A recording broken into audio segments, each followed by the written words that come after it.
안녕하세요. 여러분, 오늘은 구약 성경의 가장 드라마틱하고 예언적인 책 중 하나인 다니엘을 함께 살펴보는 시간을 갖겠습니다.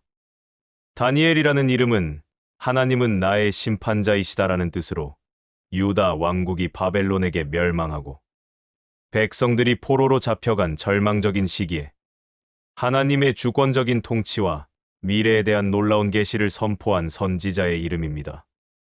다니엘서는 다니엘과 세 친구의 믿음의 행적과 함께 세상 제국들의 흥망성쇠와 궁극적으로 도래할 하나님의 영원한 나라에 대한 예언적인 환상들을 담고 있습니다.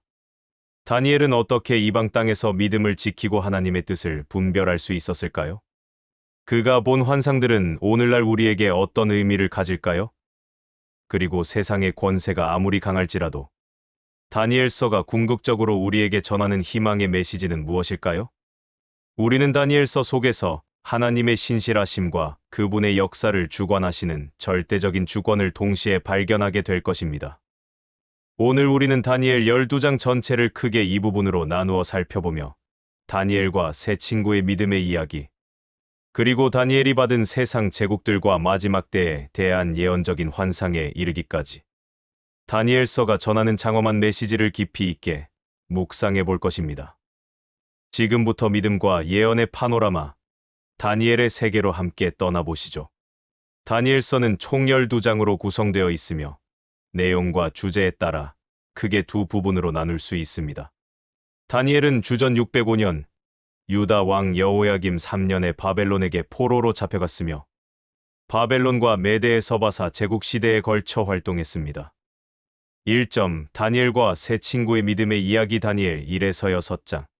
이 부분은 다니엘과 그의 세 친구 하나냐, 미사엘, 아사랴, 바벨론 이름으로 사드락, 메삭, 아벳느고가 이방 땅에서 하나님의 백성으로서 믿음을 지키고 그들의 지혜와 충성심을 통해 하나님께 영광을 돌리는 이야기들을 담고 있습니다. 왕의 음식과 다니엘의 결단 한 장.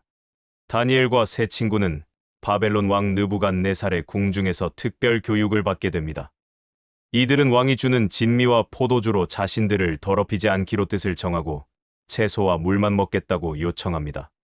하나님께서는 그들에게 지식과 모든 학문에 통달하게 하시고 다니엘에게는 모든 환상과 꿈을 깨달아 알게 하셨습니다. 열흘 후에 그들의 얼굴이 왕의 진미를 먹은 다른 소년들보다 더욱 아름답고 살이 윤택하여 결국 그들의 요구가 받아들여집니다. 결과적으로 다니엘과 세 친구는 왕이 시험한 모든 지혜와 총명면에서 온 나라 박수와 술객보다 10배나 뛰어났습니다. 느부갓네살 왕의 꿈과 다니엘의 해석 2장. 느부갓네살 왕이 꿈을 꾸고 번민하지만 꿈 내용을 기억하지 못하고 바벨론의 박수와 술객들에게 꿈을 말하고 해석하라고 명령합니다. 그들이 불가능하다고 말하자 왕은 그들을 모두 죽이려 합니다. 다니엘은 왕에게 시간을 요청하고 세 친구와 함께 하나님께 은밀한 것을 보여주시도록 간구합니다. 하나님께서 밤의 환상으로 왕의 꿈과 그 해석을 다니엘에게 알려주십니다. 다니엘은 왕 앞에 나아가 꿈을 해석합니다. 왕의 꿈은 큰 신상에 관한 것이었습니다. 금 머리 바벨론 제국 느부갓네살 왕, 은 가슴과 팔 메대의 서바사 제국, 노뼈와 널쩍다리 헬라 제국, 철 종아리 로마 제국, 철과 진흙 섞인 발 분열된 마지막 제국, 그리고 손대지 아니한 돌 이 나라와 신상의 발을 쳐서 부서뜨리고 그 돌이 태산을 이루어 온 땅에 가득하게 됩니다. 이 돌은 영원히 망하지 아니할 하나님의 나라를 상징합니다. 이 해석을 통해 다니엘은 하나님만이 은밀한 것을 나타내시는 분이심을 증거하고 왕은 다니엘의 하나님을 지극히 크신 하나님으로 인정합니다. 다니엘은 높은 지위에 오르고 세 친구도 관리가 됩니다. 금 신상과 풀무불 사건 3장. 느부갓네살 왕이 높이 60규빗, 너비 6규빗의 거대한 금 신상을 세우고 모든 백성에게 절하라고 명령합니다. 사드락, 메삭, 아벳느고는 오직 하나님께만 경배하겠다는 믿음을 지키며 왕의 명령을 거부합니다. 왕은 진노하여 그들을 평소보다 7배나 뜨거운 풀무불 속에 던져 넣으라고 명령합니다. 그러나 그들은 물속에서 타지 않고 오히려 넷째, 사람이 물 가운데로 다니는 것이 신들의 아들과 같은 이다. 라고 왕이 고백할 정도로 하나님의 보호를 받습니다. 이 기적을 통해 느부갓네살 왕은 다시 한번 하나님의 위대하심을 인정하고 그들을 풀무불에서 나오게 하며 하나님을 찬양합니다. 느부갓네살 왕의 교만과 낮아짐 4장. 느부갓네살 왕이 자신이 꾼 또 다른 꿈 거대한 나무가 베어지는 꿈을 다니엘에게 해석해달라고 요청합니다.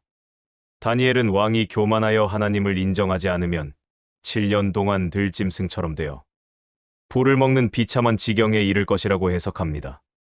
예언대로 왕은 교만으로 인해 정신 이상이 되어 들에서 살게 되고 7년 후에야 정신이 돌아와 하나님의 주권을 인정하고 찬양합니다. 지극히 높으신 자가 사람의 나라를 다스리시며 자기의 뜻대로 그것을 누구에게든지 주시며 또 지극히 천한 자를 그 위에 세우시는 줄을 알았노라. 벨사살 왕의 잔치와 벽에 쓴 글씨 5장. 느부갓네살의 손자 벨사살 왕이 성전에서 가져온 거룩한 기명들로 술을 마시며 우상을 찬양하는 잔치를 벌입니다. 그때 사람의 손가락이 나타나 벽에 글씨를 쓰는 기이한 현상이 나타납니다. 메네 데겔 우바르신. 다니엘이 불려와 그 글씨를 해석합니다. 메네 하나님이 왕의 나라의 시대를 세워서 끝나게 하셨다. 데겔 왕이 저울에 달려서 부족함이 보였다. 우바르신 왕의 나라가 나뉘어 메대와 바사 사람에게 주어졌다. 그날 밤 벨사살 왕은 죽임을 당하고 메대 사람 다리오가 나라를 얻습니다. 이는 하나님의 심판이 즉각적으로 임했음을 보여줍니다. 다니엘의 사자굴 사건 6장. 메대 사람 다리오 왕 시대의 다니엘은 총리들 중에 가장 뛰어난 자로 인정받습니다. 다른 총리들과 고관들이 다니엘을 시기하여 왕 외의 다른 신에게 30일 동안 기도하는 자는 사자 굴에 던져 넣는다는 법령을 만들게 합니다. 다니엘은 이 법령을 알고도 하루 3번 예루살렘을 향하여 창문을 열고 전에 하던 대로 무릎을 꿇고 기도하며 그의 하나님께 감사합니다. 다니엘은 사자굴에 던져지지만 하나님께서 천사를 보내 사자들의 입을 봉하시고 그를 보호하십니다. 다리오 왕은 다니엘의 하나님을 찬양하고 온 나라의 다니엘의 하나님을 경외하라는 조서를 내립니다. 2점. 다니엘의 예언적인 환상들 다니엘 7에서 12장. 이 부분은 다니엘이 받은 미래에 대한 환상들을 담고 있으며 세상 제국들의 흥망성쇠와 궁극적으로 도래할 하나님의 나라 그리고 마지막 때에 대한 상세한 예언들을 포함합니다. 네 짐승 환상 7장. 다니엘이 밤에 바다에서 올라오는 4큰 짐승을 봅니다. 이는 느부갓네살 왕의 신상 꿈과 유사하게 세상 제국들을 상징합니다. 사자 날개 바벨론 제국, 곰 세갈빗대 메대에서 바사 제국, 표범 네 날개 네 머리 헬라 제국 알렉산더 대왕 사후 분열, 10뿔 가진 무섭고 강한 짐승 로마 제국과 그 이후에 분열된 제국들. 이 짐승들 후에 옛적부터 항상 계신 이 하나님과 좌정하시고 심판을 행하시며 인자 같은 이 메시아가 하늘 구름을 타고 와서 영원한 권세와 영광과 나라를 받으시는 환상을 봅니다. 모든 백성과 나라들이 그를 섬길 것이며 그의 나라는 영원할 것입니다.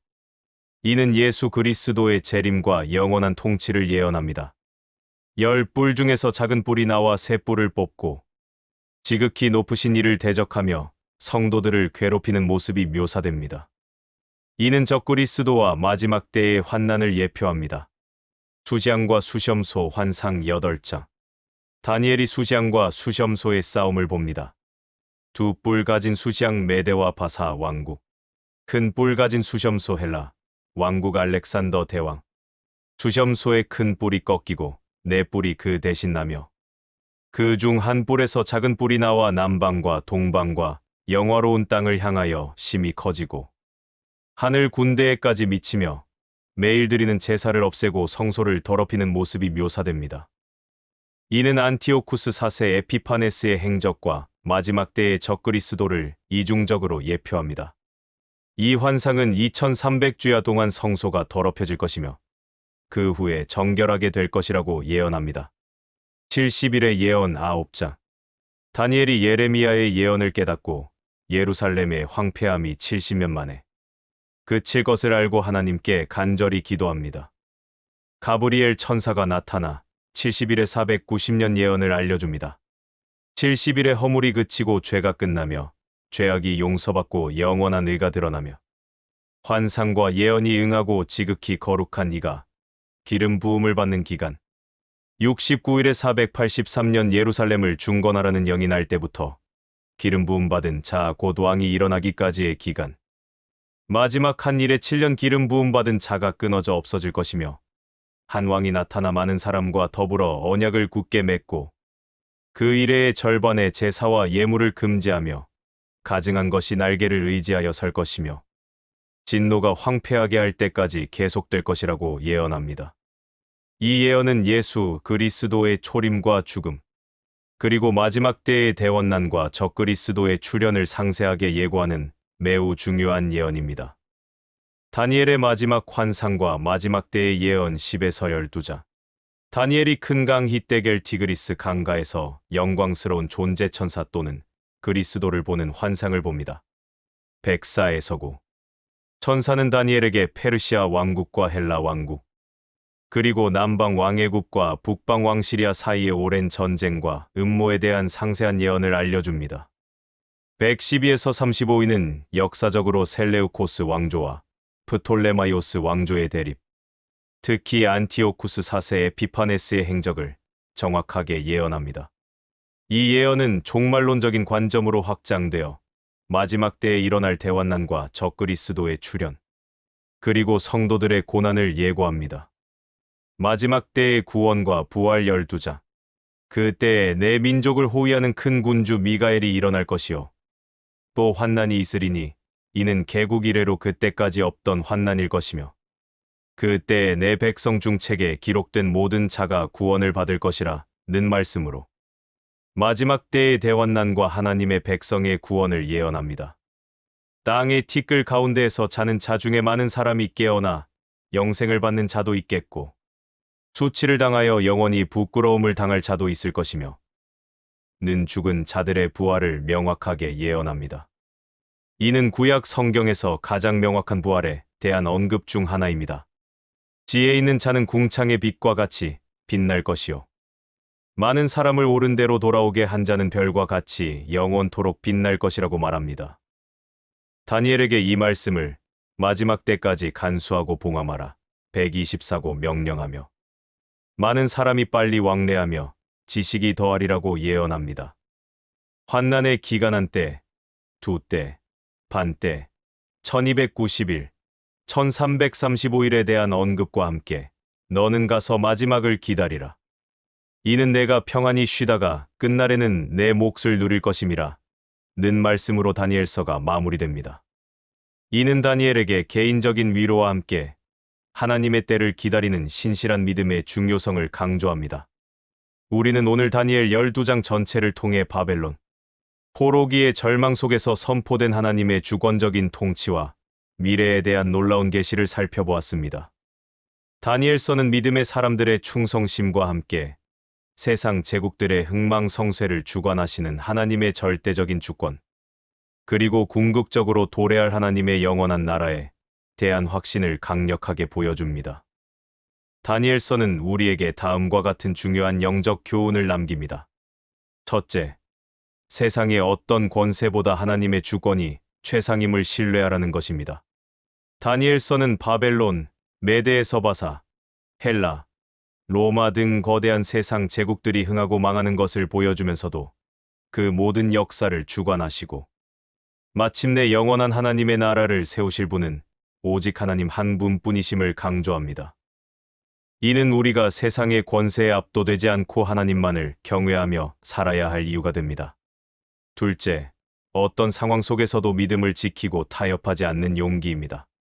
다니엘과 세 친구는 이방 땅에서 생명의 위협을 받으면서도 왕의 음식으로 자신을 더럽히지 않고 금 신상에 절하지 않으며 오직 하나님께만 기도하는 등 믿음을 지키는 데 타협하지 않았습니다. 그들의 삶은 오늘날 우리가 믿음의 정체성을 지키며 살아가야 할 중요한 본이 됩니다. 셋째, 하나님의 예언은 반드시 성취되며 미래에 대한 소망을 붙들라는 것입니다. 다니엘서의 예언들은 역사적으로 정확하게 성취되었으며 이는 마지막 때에 대한 예언 또한 반드시 이루어질 것임을 확신하게 합니다. 세상의 환난과 고난 속에서도 우리는 영원한 하나님의 나라와 죽은 자의 부활이라는 소망을 굳게 붙들어야 합니다. 넷째, 지혜와 분별력을 가지고 시대를 이해하라는 것입니다. 다니엘은 꿈과 환상을 해석하는 지혜를 통해 하나님의 뜻과 역사의 흐름을 분별했습니다. 이는 우리가 하나님의 말씀을 통해 세상의 흐름을 이해하고 지혜롭게 살아가야 할 필요성을 강조합니다. 다니엘서는 우리가 사는 시대에도 여전히 유효한 메시지를 전합니다. 세상의 혼란 속에서도 하나님의 주권을 신뢰하고 믿음을 굳게 지키며 다가올 영원한 하나님의 나라를 소망하며 살아가시기를 축복합니다.